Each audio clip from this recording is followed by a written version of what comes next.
बहुत स्वागत। आप देख रहे हैं कहानी कुर्सी की। हम यहाँ विजय चौक पर मौजूद हैं। बिहार की हम लोग बात कर रहे थे। All India Muslim law board का बड़ा प्रदर्शन वहाँ पर हुआ वक्फ बिल के खिलाफ, और लालू जी उसमें पहुंचे हैं बीमारी के बावजूद।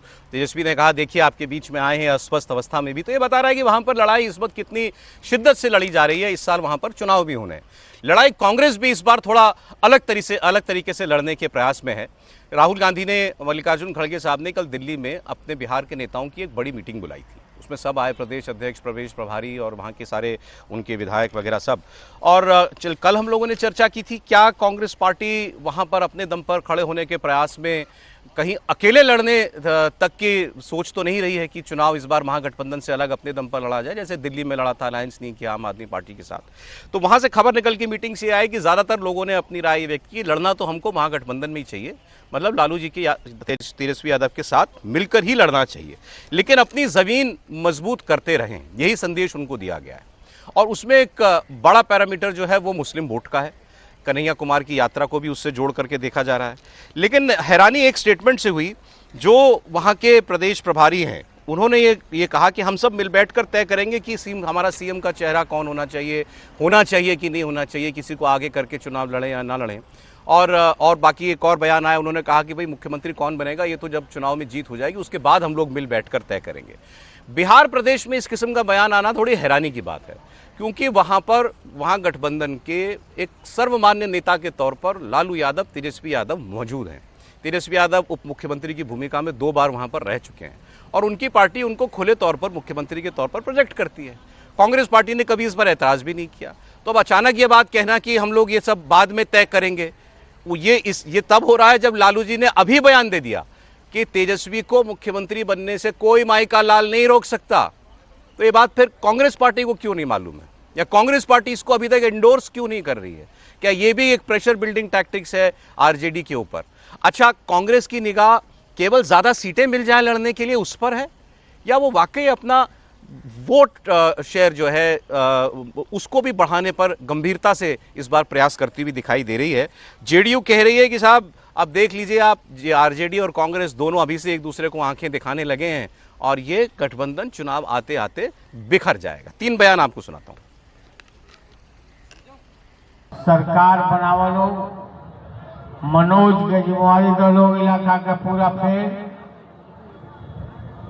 कल्याणपुर और जिला के आ सरकार बनावे के बाद और सरकार तेजस्वी के नेतृत्व में बनी और इसको कोई भी माई दलाल बेला नहीं करता। इंडिया गठबंधन जब बैठेगी, सीट्स के बारे में चर्चा करेगी, मुख्यमंत्री कौन होगा कौन नहीं होगा घोषित करना है नहीं करना है, ये सामूहिक फैसला होगा। उस पर अभी कोई टिप्पणी देना उचित नहीं रहेगा। पार्टी आने वाले बिहार के चुनाव बीजेपी और उनके साथी दल को इंडिया गठबंधन के हिस्सा रहते हुए मजबूती से लड़कर जीतने का प्लान करेगा। सर्वसम्मति से कांग्रेस पार्टी का आने वाले बिहार में रणनीति तय हुआ और हम सब मिलजुल कर इकट्ठा होकर बिहार में बीजेपी और उनकी जो साथी दल हैं उनके सामने करेंगे। कांग्रेस पार्टी के मन के अंदर अब क्या सवाल हुआ, चूंकि कांग्रेस पार्टी के नेता राहुल गांधी जी गाय गिनने के लिए गए थे गौशाला, तो वहाँ पर राजनीतिक अपमान हुआ, क्या हुआ। उसके बाद कांग्रेस कहीं न कहीं इस बात का एहसास करा रहा है, क्योंकि तेजस्वी यादव ने कहा कि कांग्रेस पार्टी के साथ हमारा गठबंधन लोकसभा चुनाव के लिए था, तो अब विधानसभा चुनाव प्रस्तावित है, कांग्रेस पदयात्रा कर रही है और उम्मीदवार खोजो यात्रा में तेजस्वी यादव निकले हैं। अब कौन किस पर भारी पड़ेगा ये तो भविष्य का बात है। विनोद जी, ये अलग अलग सुर क्यों सुनाई दे रहे हैं? लालू जी कह रहे हैं माइकल लाल तेजस्वी को नहीं रोक सकता सीएम बनने से, कांग्रेस कह रही है हम देखेंगे बाद में बात करेंगे। देखिए, इसमें ये रणनीति समझिए। लालू जी का ये कहना स्वाभाविक है, क्योंकि राष्ट्रीय जनता दल पार्टी जो है वो लालू परिवार की पार्टी है और लालू परिवार में विरासत का फैसला हो चुका है। लालू जी की ये जो विरासत है वो तेजस्वी यादव के पास है। और 2020 में भी तेजस्वी यादव को प्रोजेक्ट करके चुनाव लड़ा गया था कि अगर सरकार बनेगी तो तेजस्वी यादव ही मुख्यमंत्री होंगे। कांग्रेस इसमें एक भ्रम बनाए रखना चाहती है। उसका मानना ये है कि जब हम तेजस्वी को अगर आगे कर देंगे तो जो गैर यादव ओबीसी है, दलित वोट है, वो बिखर जाता है और वो चला जाता है एनडीए की तरफ। तो ये अगर हम भ्रम बनाए रखें कि स्थिति ये भी हो सकती है कि तेजस्वी जगह कोई और बने, कोई गैर यादव बने, तो उसका एक फायदा हमको मिल सकता है। ये एक रणनीति कांग्रेस के अंदर। लेकिन क्या वो ये भ्रम बनाए रखने की पोजीशन में है या ताकत है इतनी? नहीं, पोजीशन में अब है या नहीं ये तो अलग बात है, लेकिन एक रणनीति की मैं बात कर रहा हूँ जो वहाँ बातचीत में चीजें निकल के आती है। बिहार के कांग्रेस नेताओं से अगर आप बात करो, कहते हैं कि तेजस्वी को प्रोजेक्ट करके हम 2020 में देख चुके हैं और अंत में आके एमओआई वाला और जंगल राज वाला बैगेज सामने आ जाता है और एनडीए को मौका मिल जाता है। इसलिए हम अगर मुख्यमंत्री का फैसला चुनाव के बाद छोड़ देंगे तो एनडीए को मौका नहीं मिलेगा ये कहने का, क्योंकि कोई भी मुख्यमंत्री हो सकता है। ये एक रणनीति है, कितनी सफल होगी कितनी नहीं होगी ये कांग्रेस की रणनीति है। अब क्या लालू प्रसाद यादव इसके लिए तैयार होंगे?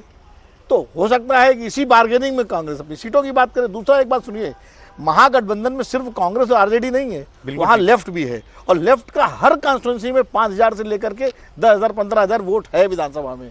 कहीं तो जीतने की स्थिति में है, निर्णायक स्थिति में है, लेकिन ज्यादातर जहां वो जीतने या निर्णायक स्थिति में नहीं है वहां भी 5,000 7,000 वोट तो है उनका। तो इसलिए लेफ्ट की राय को भी ध्यान देना होगा और लेफ्ट की भी यही राय है। नहीं, लेकिन क्या कांग्रेस पार्टी ने जो बात कही दबाव बनाने की लालू यादव तेजस्वी यादव के ऊपर कहीं किसी पोजीशन में दिखाई देती है? देखिए, मुझे लगता है कांग्रेस को भ्रम में रखने की जरूरत नहीं। कांग्रेस को स्पष्ट बोल देना चाहिए कि भाई आपके कारण हमने दलित प्रदेश अध्यक्ष बना दिया है, आपके कारण चुनाव लड़ने पे जो दलित वोटर्स है, जो पिछड़ा वोटर्स है, जो हमारा वोटर्स है वो चला जाता है नीतीश कुमार के साथ और बीजेपी के साथ, आपके कारण हमें नुकसान होता है। कांग्रेस को कह देना चाहिए भाई हम चुनाव अलग लड़ेंगे, हमारा वोटर आपसे दूर रहेगा, हम आपसे अलग चुनाव लड़ेंगे और उसके बाद जो तय होगा उसके हिसाब से हम तय करेंगे। वो तो उन्होंने वो अभी आपने सुना ना बयान कांग्रेस का, उन्होंने कहा हमारी तो हमारी सर्वसम्मति से पोजीशन क्लियर है, हम महागठबंधन के साथ ही लड़ रहे हैं। नहीं, ये अभी कहा, लेकिन कृष्णा अलावारू का जो बयान आया था वो भी बहुत महत्वपूर्ण। उन्होंने कहा था कि अभी सीटों का डिस्ट्रीब्यूशन हुआ नहीं है, अभी ये देखा जाएगा कि हमें गठबंधन में कितनी सीटें मिलती है और कौन सी सीटें मिलती है, उसके बाद हम तय करेंगे कि हमें गठबंधन में कब तक बने रहना है या हमें चुनाव लड़ना है। यह फैसला अभी होगा नहीं, ये टिकट वितरण जिस तरीके से होगा उसके हिसाब से तय होगा। तो मुझे लग रहा है कि कांग्रेस की पहली कोशिश ये है कि लालू प्रसाद तेजस्वी यादव पर दबाव बनाया जाए और अपने जहां पर उनका स्ट्रांग होल्ड है वो सीटें ली जाए, ऐसी सीटें नहीं ली जाए जहां कांग्रेस का हारना तय है। तो मुझे लग रहा है कि जो कांग्रेस के स्ट्रांग होल्ड की सीटें होंगी कांग्रेस वहां पर जाएगी, क्योंकि अभी तक तो अखिलेश वहां पर जो कांग्रेस के अध्यक्ष है वो पूरी तरीके से लालू के कहने के हिसाब से चलते थे। अब पहली बार हुआ है कि किसी दलित को ऐसे अध्यक्ष को बनाया गया है, प्रभारी ऐसा व्यक्ति आया है कि जो खुद अपने दम पर निर्णय करने की स्थिति में है और केंद्रीय नेतृत्व को भी लग रहा है कि अब बिहार के अंदर अपने थोड़ी स्पेस बनानी पड़ेगी।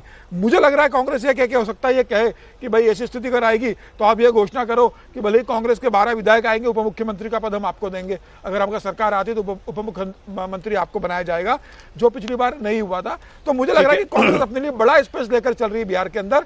देखना की बात होगी कि सीटों डिस्ट्रीब्यूशन में इनके बीच कैसे सहमति बनती है। कांग्रेस बस ज्यादा सीटें हासिल करना चाहती है, उद्देश्य उतना ही दिखाई दे रहा है आपको, या बाकी ग्राउंड में जैसा सर बता रहे थे कि भाई ये नाराज हो जाता है, हमारे वोटर हमारा खिसक जाता है, जब आरजेडी को हम बहुत प्रमुखता से प्रोजेक्ट करते हैं तो लड़ाई वोट की भी है। वो पटना लोकसभा चुनावों से पहले का पटना की बैठक और आज मेरे को ये समझ में नहीं आ रहा है। इसमें थोड़ा सा मुझे कन्फ्यूजन है कि कांग्रेस भ्रम बनाए रखना चाहती है या कांग्रेस भ्रम में रहना चाहती है। वो भ्रम था जब नीतीश कुमार जी को गठबंधन का नेता बनाने की बात हो रही थी, आपको याद हो, इंडिया गठबंधन की, और तब भी वो भ्रम बना हुआ था कि राहुल जी बने या प्रधानमंत्री जो है बाद में चेहरा तय होगा। अरे आपको अपनी दुकान मतलब अपनी ताकत पता होती है ना। क्या कांग्रेस आज इस ताकत में है? मतलब वो जो चल रहा है वो ठीक है कि कांग्रेस और आरजेडी के बीच में एक अंडरस्टैंडिंग है मुझे लगता है, और सरकार अगर बनती है आरजेडी जेडी इसकी कांग्रेस की तो उसमें तेजस्वी या आरजेडी का मुख्यमंत्री होगा, इसमें कोई शक किसी तरह किसी को नहीं है, किसी को नहीं है। वो ये शक पैदा करना चाह रहे हैं, वो शक पैदा करना चाह रहे हैं अपने संगठन के लिए, लेकिन हो सकता है फिर इसका नुकसान कहीं ना हो जाए, हो सकता है वो अपने वोट के लिए। और ये भ्रम तो अभी उन्होंने वहाँ हरियाणा में बनाया था, ये भ्रम दिल्ली के चुनावों में बनाया था। कितनी बार ये भ्रम बनाएंगे कि उनसे ही सारा देश चलने वाला है पॉलिटिक्स। कितने मुख्यमंत्री बना लिया, हरियाणा में बना लिया है, दिल्ली में बना लिया, बिहार में बना लेंगे। बिहार में वो ताकत बढ़ रही है, लेकिन उतनी ताकत बढ़ रही है क्या? तो क्या करना चाहिए? तेजस्वी को खुलकर एंडोर्स करें, प्रोजेक्ट करें सीएम के लिए? एंडोर्स ना करें, एक अंडरस्टैंडिंग रखे और इस संगठन जो गठबंधन है इसको मजबूती के साथ बनाकर रखे। अगर ऐसा नहीं किया जा रहा और वो समझ रहे हैं कि बहुत मजबूत हो गए हैं तो ईश्वर कृपा करेगा उन पर। अब बाकी कसर जो है वो जेडीयू पूरा करना चाहती है। वो और याद दिला रही है JDU कि के लिए भाई एक बात कह दूं मैं, आपने कहा कि वो आंखें दिखा रहे हैं, कांग्रेस जो है आरजेडी को आंखें दिखा रहे हैं, वो दोनों एक दूसरे को आंखें दिखा रहे हैं, जेडीयू आंखें चुरा रहा है। नहीं, वो ये भी याद दिला रहे हैं कि तेजस्वी ने अभी तो बयान दिया था कुछ महीने पहले कि दिल्ली के विधानसभा चुनाव के वक्त बयान दिया था उन्होंने कि ये अलायंस इंडिया गठबंधन जो बना था ये तो केवल लोकसभा के लिए बना था, विधानसभा के लिए तो था ही नहीं। नहीं, देखिए 20 साल हो गए, लालू यादव को पूरी ताकत देके भी कांग्रेस कुछ पाई नहीं, न ही लालू यादव वहाँ की सत्ता में वापस आ पाए। राष्ट्रीय जनता दल के इस पहलू को समझिए। कांग्रेस पार्टी को आप कह सकते हैं, चूंकि होता क्या है जब कोई कमजोर है तो उसकी लाख बुराई तो हम बता ही देते हैं। कल ही मैंने कहा था कि बार बार हम ही विश्लेषक लोग कहते हैं कि कांग्रेस जहां भाजपा से लड़ती है वहां हार जाती है, तो वहां भाजपा से कौन लड़ रहा है? लालू जी लड़ रहे थे, हर बार तो हार जाते हैं, बुरी तरह से मुंह की खाते हैं। अगर नीतीश जी ने हाथ न दिया होता तो उनका बेटा उप मुख्यमंत्री और मंत्री नहीं बनता। कर्नाटक और तेलंगाना और हिमाचल में दिखा दिया हमारी अपनी ताकत है, हम भाजपा को भी हरा देते हैं, हम दूसरे क्षेत्रीय दल केसीआर को भी यानी बीआरएस को भी हरा देते हैं। कांग्रेस पार्टी थोड़ा आगे की नीति पर आप काम कर रही है। तेजस्वी यादव में उनको लगता है कि एक स्थिरता, एक स्टैग्नेशन है जिसके आगे तेजस्वी नहीं जा पा रहे। ये इसको समझिए आप। वो खुद जा पा रही है, वो कोशिश कर रही है और जाती दिख रही है ना, उसका मतदाता प्रतिशत बढ़ रहा है। आप इसको माने ना माने, अभी चूंकि है क्या कि वो इतने नीचे खड़ी है कि आप उसको नहीं स्वीकार करेंगे। 6% से 9% पर आई है कांग्रेस पार्टी। सवाल 6% से 9% का नहीं है, सवाल ये है कि जब दिल्ली में आप खत्म हो गए, एक पार्टी आपका पूरा हिस्सा मार के लेके चली गई, तो आप करेंगे नहीं ठीक है भाई, अरविंद केजरीवाल के मुख्यमंत्री बने रहने से कांग्रेस को क्या लाभ हुआ बताइए? पंजाब भी उनके हाथ से चला गया, कांग्रेस को क्या लाभ हुआ बताइए? अरविंद केजरीवाल हरियाणा में भी जाके लड़ाए, कांग्रेस को क्या लाभ हुआ बताइए? कांग्रेस की 50 मुश्किलें हैं, लेकिन सबसे बड़ी मुश्किल क्या है? उसको अपनी ताकत पहचानना होगा। वो नेशनल पार्टी है, राष्ट्रीय पार्टी की तरह व्यवहार करना होगा, और बिहार में उसकी रणनीति एकदम दुरुस्त है। आप उस लिहाज से देख रहे हैं कि भाई भाजपा को हरा पाएंगे कि नहीं, एक सरकार उनकी होगी कि नहीं, उनकी अपनी पार्टी की क्या स्थिति रहेगी इससे तय होगा ना। तो मुझे लगता है बिल्कुल दुरुस्त बात है कि राहुल गांधी की कांग्रेस वो कह रही है कि हम अपनी ताकत। राहुल गांधी पार्लियामेंट में अभी बोले और उन्होंने शिकायत की है कि मुझे बोलने नहीं दिया जाता है। लोकसभा में उन्होंने कहा कि मुझे बोलने से रोका जा रहा है, जब भी मैं बोलने के लिए खड़ा होता हूं मुझे बोलने नहीं देते। हाउस में जब भी मैं उठता हूं एक कन्वेंशन है, लीडर ऑफ ऑपोजिशन को बोलने दिया जाता है। भैया ये माइक मेरे मुंह में मत। लीडर ऑफ ऑपोजिशन को एक कन्वेंशन है कि बोलने दिया जाता है। जब भी मैं खड़ा होता हूं मुझे बोलने नहीं दिया जाता है, ठीक है? पता नहीं मतलब ये किस प्रकार से हाउस चल रहा है। जो हम कहना चाहते हैं हमें कहने नहीं देते हैं। तो पार्लियामेंट्री अफेयर्स मिनिस्टर के खिलाफ भी प्रिविलेज नोटिस लेकर आए थे कि वो लाना पड़ा है। द होल स्पिरिट मैंने कुछ नहीं किया है। उन्होंने ये कहा, मुझे बोलने दीजिए, मैंने कुछ नहीं किया है। मैं बिल्कुल शांति से बैठा था, मैंने एक शब्द नहीं बोला, ठीक है? और पिछले मतलब 7-8 दिन में मुझे बोलने नहीं दिया, मैंने कुछ नहीं बोला है। आपको क्या स्पेसिफिक? मैडम मुझे बोलने दीजिए, मुझे मैं बोल रहा हूं, मुझे इंटरप्ट मत कीजिए। तो ये एक नया तरीका है जहां डेमोक्रेसी में ऑपोजिशन की जगह होती है और सरकार की जगह होती है। यहां पे ऑपोजिशन की जगह है ही नहीं, यहां पे सिर्फ सरकार की जगह है। और हम उस दिन प्रधानमंत्री जी ने कुंभ मेला के बारे में बोला, मैं अपनी बात जोड़ना चाहता था। मैं कहना चाहता था हाँ बहुत अच्छा है कि कुंभ मेला हुआ, और मैं बेरोजगारी के बारे में भी कुछ कहना चाहता था, नहीं बोलने दिया। तो अब पता नहीं मतलब स्पीकर की क्या थिंकिंग है, क्या अप्रोच है, बट सच्चाई ये है कि हमें नहीं बोलने दे रहे। और हम हमारी पार्टी विपक्षी मेन पार्टी है, मैं लीडर ऑफ ऑपोजिशन हूं, तो ये बिल्कुल नॉन डेमोक्रेटिक स्टाइल से चलाया जा रहा है। राहुल गांधी आरोप लगा रहे हैं कि स्पीकर मुझे बोलने का मौका नहीं दे रहे हैं। वो ये नहीं कह रहे हैं कि मतलब मैं खड़ा होता हूं तो शोर शराबा हो जाता है, वो कह रहे हैं मुझे बोलने ही नहीं दिया जाता, स्पीकर मुझे अनुमति ही नहीं देते हैं कि मैं उठ करके अपनी बात कहूं। और ये परंपरा रही है कि लीडर ऑफ अपोजिशन को स्पेस मिलता है, तो फिर आखिर मुझे क्यों नहीं बोलने दिया जा रहा है पार्लियामेंट के अंदर? कुछ रिपोर्टर्स उनसे कहना कुछ बता रहे थे उनको कि आप पर उन्होंने ऐसा कहा, वो बात उन्होंने कहा कि मुझे कहने दीजिए। ये बात सही है कि अभी जब से ये बजट सत्र का ये दूसरा हिस्सा शुरू हुआ है तब से तो हमने राहुल गांधी को पार्लियामेंट में बोलते हुए नहीं देखा। वो कह रहे हैं मैं कुंभ पर भी बोलना चाहता था और विषयों पर भी बात करना चाह रहा था, लेकिन स्पीकर मुझे बोलने का अवसर नहीं दे रहे हैं, ये आरोप वो लगा रहे हैं। क्या कहेंगे इस पर? नहीं, देखिए, राहुल गांधी को अगर बोलने का अवसर नहीं दिया जा रहा है तो ये तो बिल्कुल गलत है। लोकतंत्र में नेता प्रतिपक्ष की अपनी एक भूमिका होती है और अगर उनकी आवाज़ दबाई जा रही है तो ये ठीक नहीं है।